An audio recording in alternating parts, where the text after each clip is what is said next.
حج کے مہینے معین ہیں جو معلوم ہیں،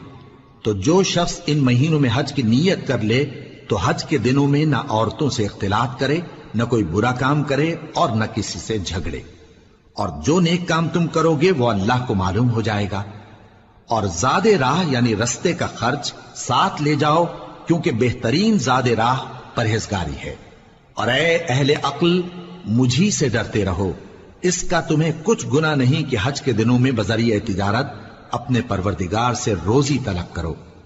اور جب عرفات سے واپس ہونے لگو تو مشعر حرام یعنی مزدلفہ میں اللہ کا ذکر کرو، اور اس طرح ذکر کرو جس طرح اس نے تم کو سکھایا، اور اس سے پیشتر تم لوگ ان طریقوں سے محض ناواقف تھے۔ پھر جہاں سے اور لوگ واپس ہوں وہیں سے تم بھی واپس ہو، اور اللہ سے بخشش مانگو، بے شک اللہ بخشنے والا ہے، رحمت کرنے والا